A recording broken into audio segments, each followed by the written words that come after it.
Assalamualaikum warahmatullahi wabarakatuh. Kami dari kelompok 7 akan mempresentasikan hasil diskusi dari kelompok kami yang berjudul Perhitungan Pendapatan Nasional. Baik, sebelum memasuki materi, izinkan saya memperkenalkan anggota dari kelompok 7. Yang pertama ada saya sendiri, Muhammad Akmal Dwi Prasetyo. Yang kedua ada Nadila Nur Aulia. Yang ketiga ada Natalia Emilia Kirani. Yang keempat ada Maira Dea Sianturi. Yang kelima ada Nisa Prameswari. Baik, masuk materi pertama, pengertian pendapatan nasional. Pengertian pendapatan nasional adalah indikator alokasi yang efisien secara makro. Adalah nilai output nasional atau output agregat. Output nasional menggambarkan A. Seberapa efisien sumber daya yang ada dalam perekonomian digunakan untuk memproduksi barang dan jasa. Yang B. Produktivitas dan tingkat kemakmuran suatu negara. Poin yang C. Masalah-masalah struktural atau mendasar yang dihadapi suatu perekonomian. Masuk materi yang kedua ada output agregat. Output agregat adalah kualitas total barang dan jasa yang diproduksi dalam suatu perekonomian pada periode tertentu. Yang pertama, output nasional. Lebih dikenal sebagai pendapatan nasional yang sering digunakan untuk pendapatan nasional adalah PDB atau Produk Domestik Bruto atau GDP. Biasa disebut Gross Domestic Product. Yang kedua, pengertian Gross Domestic Product atau GDP adalah nilai barang dan jasa akhir berdasarkan harga pasar yang diproduksi oleh sebuah perekonomian dalam satu periode atau kurun waktu, dengan menggunakan faktor-faktor produksi yang berada atau berlokasi dalam perekonomian tersebut. Tercakup dalam definisi di atas adalah 1. Produk dan jasa akhir. Dalam pengertian barang dan jasa yang dihitung dalam PDB adalah barang dan jasa yang digunakan pemakai terakhir atau untuk konsumsi.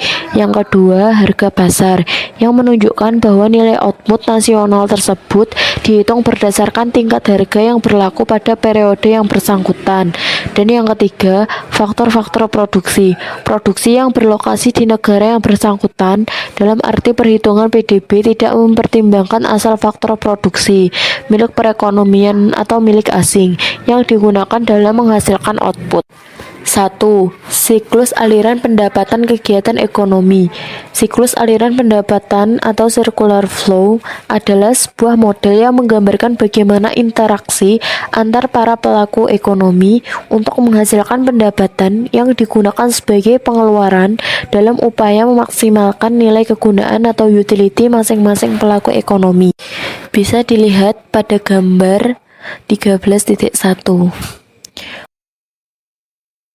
Model circular flow membagi perekonomian menjadi 4 sektor. Yang pertama, sektor rumah tangga atau household sector yang terdiri atas sekumpulan individu yang dianggap homogen dan identik. Yang kedua, sektor perusahaan atau frame sector yang terdiri atas sekumpulan perusahaan yang memproduksi barang dan jasa. Yang ketiga, sektor pemerintah atau government sector yang memiliki kewenangan politik untuk mengatur kegiatan masyarakat perusahaan. Dan yang keempat, sektor luar negeri atau foreign sector, yaitu perekonomian dunia, di mana perekonomian melakukan transaksi ekspor-impor. 3 pasar utama atau 3 basic market. Yang pertama, pasar barang dan jasa adalah pertemuan antara permintaan dan penawaran barang dan jasa. Dalam perekonomian tertutup, permintaan utamanya berasal dari sektor rumah tangga dan pemerintah. Permintaan tersebut umumnya merupakan permintaan barang dan jasa akhir. Penawaran barang dan jasa berasal dari sektor perusahaan. Yang kedua, pasar tenaga kerja adalah interaksi antara permintaan dan penawaran tenaga kerja. Dalam perekonomian tertutup, penawaran tenaga kerja berasal dari sektor rumah tangga, sedangkan permintaannya berasal dari sektor perusahaan dan sektor pemerintah. Yang terakhir, pasar uang dan modal adalah interaksi antara permintaan uang dan penawaran uang. Metode perhitungan pendapatan nasional. A. Metode output atau output approach atau metode produksi. Menurut metode ini, produk domestik bruto atau PDB adalah total output atau produksi yang dihasilkan oleh suatu perekonomian. Jika tidak berhati-hati, akan terjadi perhitungan ganda atau double counting atau bahkan multiple counting.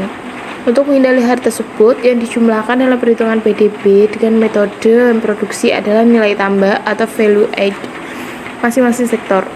Nilai tambah merupakan selisih antara nilai output dengan nilai output antara, dan dirumuskan sebagai NT sama dengan NO min NI. NT sama dengan nilai tambah, NO nilai output, dan NI nilai input antara. Dari persamaan di atas, sebenarnya dapat dikatakan bahwa proses produksi merupakan proses menciptakan atau meningkatkan nilai tambah. Aktivitas produksi yang baik adalah aktivitas yang menghasilkan NT lebih besar dari 0. Dengan demikian, pesanan PDB adalah PDB sama dengan sigma NT sama dengan 1 NT. Selanjutnya ada B, metode pendapatan. Metode pendapatan memandang nilai output perekonomian sebagai nilai total balas jasa atau faktor produksi yang digunakan dalam proses produksi. Hubungan antara tingkat output dengan faktor-faktor produksi yang digunakan digambarkan dalam fungsi produksi sederhana, yaitu I sama dengan F dikali L, K, U, dan E. I output, L tenaga kerja, K barang modal, U uang atau finansial, E kemampuan entrepreneur atau kewirausahaan. Balas jasa untuk tenaga kerja adalah upah atau gaji, untuk barang modal adalah pendapatan sewa, dan untuk pemilik uang hasil finansial adalah pendapatan bunga. Sedangkan balas jasa bagi pengusaha adalah keuntungan. Total balas jasa atau seluruh produksi disebut pendapatan nasional atau PN. C. Metode pengeluaran atau expenditure approach. Menurut metode pengeluaran, nilai produk domestik bruto atau PDB merupakan nilai total pengeluaran dalam perekonomian selama periode tertentu. Menurut metode ini, ada beberapa jenis pengeluaran agregat dalam suatu perekonomian, yaitu 1. Konsumsi rumah tangga atau household consumptions, pengeluaran sektor rumah tangga yang digunakan untuk konsumsi akhir, baik barang dan jasa yang habis pakai dalam tempo setahun atau kurang, atau durable goods, maupun barang yang digunakan lebih dari setahun, atau barang tahan lama atau non-durable goods. 2. Konsumsi pemerintah atau government consumptions, mencakup pengeluaran pemerintah yang digunakan untuk membeli barang dan jasa akhir atau government expenditures. Sedangkan pengeluaran untuk tunjangan-tunjangan sosial tidak masuk dalam perhitungan konsumsi pemerintah. Yaitu 3. Pembentukan modal tetap domestik bruto atau PMTDB dan perubahan inventory atau investment expenditures merupakan pengeluaran sektor dunia usaha. Pengeluaran ini dilakukan untuk memelihara, memperbaiki kemampuan menciptakan atau meningkatkan nilai tambah. Dan selanjutnya 4. Ekspor neto atau net export adalah selisih antara nilai ekspor dengan impor. Ekspor neto yang positif menunjukkan bahwa ekspor lebih besar daripada impor. Begitu juga sebaliknya, nilai PDB berdasarkan metode pengeluaran adalah nilai total 5 jenis pengeluaran tersebut. Beberapa perhitungan dasar tentang perhitungan agregat. Tujuan perhitungan output maupun pengeluaran adalah untuk menganalisis dan menentukan kebijakan ekonomi guna memperbaiki atau meningkatkan kemakmuran atau kesejahteraan rakyat. Beberapa pengertian yang harus dipelajari berkaitan dengan hal tersebut. 1. Produk domestik bruto, gross domestic product. Menghitung hasil produksi suatu perekonomian tanpa memperhatikan siapa pemilik faktor produksi tersebut. 2. Produksi nasional bruto, gross nasional bruto, PNB, yaitu nilai produksi yang dihasilkan oleh faktor-faktor produksi milik perekonomian. Kelemahan perhitungan PDB dapat dikoreksi dengan mengurangkan nilai produksi yang dihasilkan faktor produksi yang berasal dari luar perekonomian.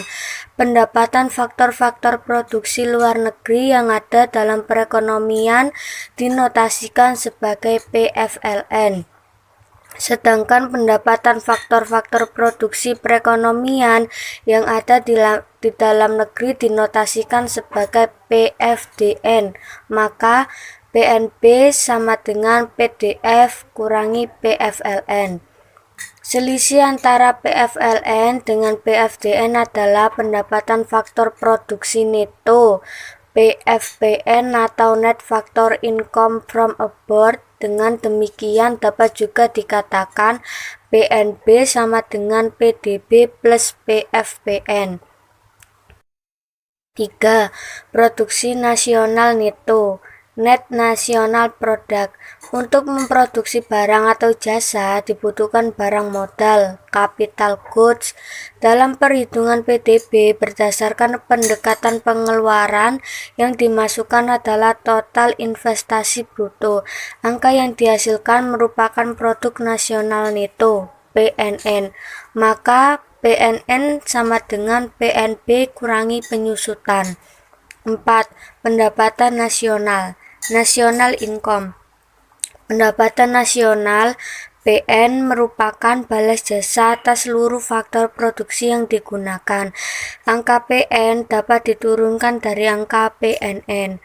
Untuk mendapatkan angka PN dan PNN, kita harus mengurangi PNN dengan angka pajak tidak langsung, PTL, dan menambahkan angka subsidi S. Maka PN sama dengan PNN kurangi PTS plus S. 5. Pendapatan personal, personal income. Pendapatan personal PP adalah bagian pendapatan nasional yang merupakan hak individu-individu dalam perekonomian sebagai batas jasa keikutsertaan mereka dalam proses produksi. Untuk memperoleh angka PP dan PN, maka laba perusahaan yang dibagikan harus dikurangkan. Sebab laba tidak dibagikan, LTB merupakan hak perusahaan, maka PP sama dengan PN kurangi LTB plus PIGK plus PNBJ. 6. Pendapatan personal disposable. Disposable personal income adalah pendapatan personal yang dapat dipakai oleh individu, baik untuk membiayai konsumsinya maupun untuk ditabung. Besarnya adalah pendapatan personal dikurangi pajak atas pendapatan personal PAP atau personal taxes. Nilai PDB suatu periode tertentu sebenarnya merupakan hasil perkalian antara harga barang yang diproduksi dengan jumlah barang yang dihasilkan. Nilai PDB yang lebih besar tidaklah berarti jumlah output otomatis lebih besar.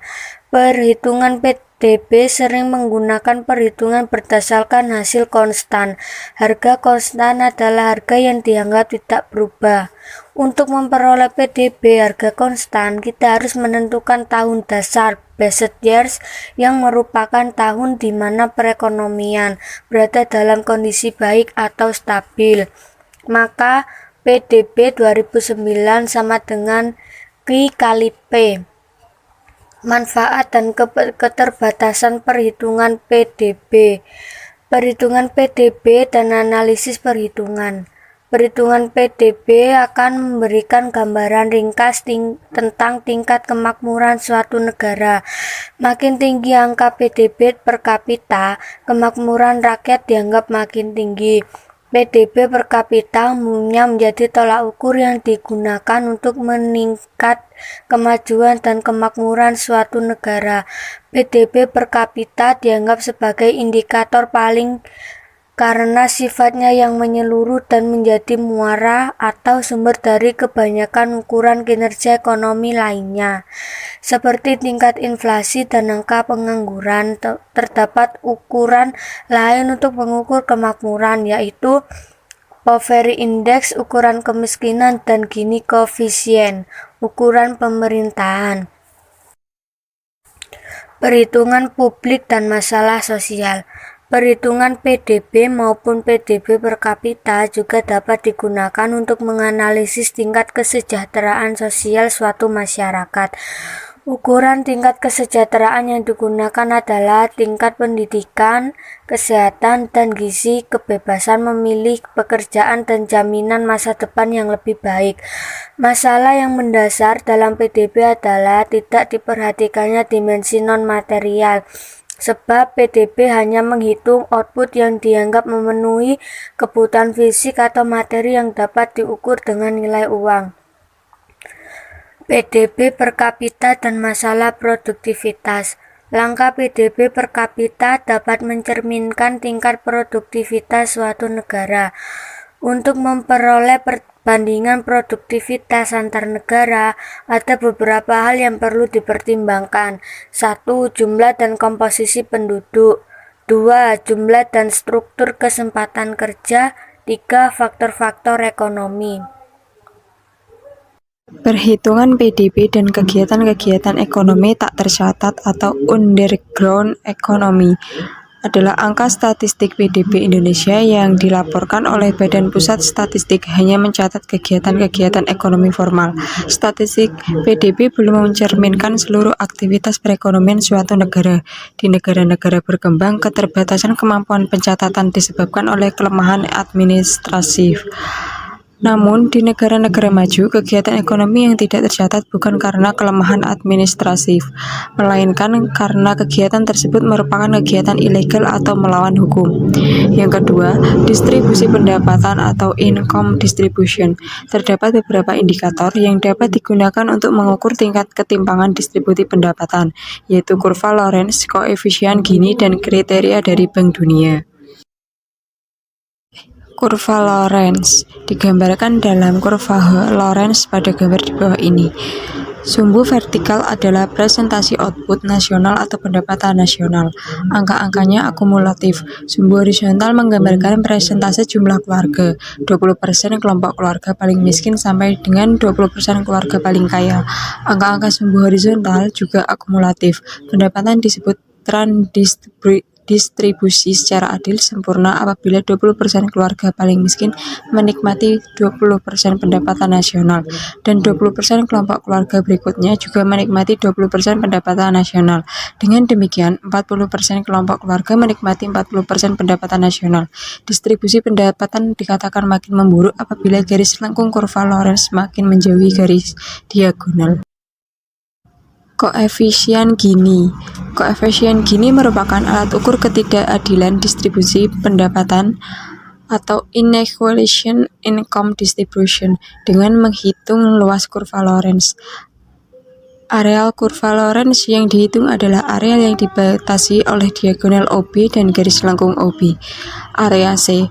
Angka koefisien Gini sama dengan 1, jadi angka koefisien Gini terkisar 0 sampai dengan 1.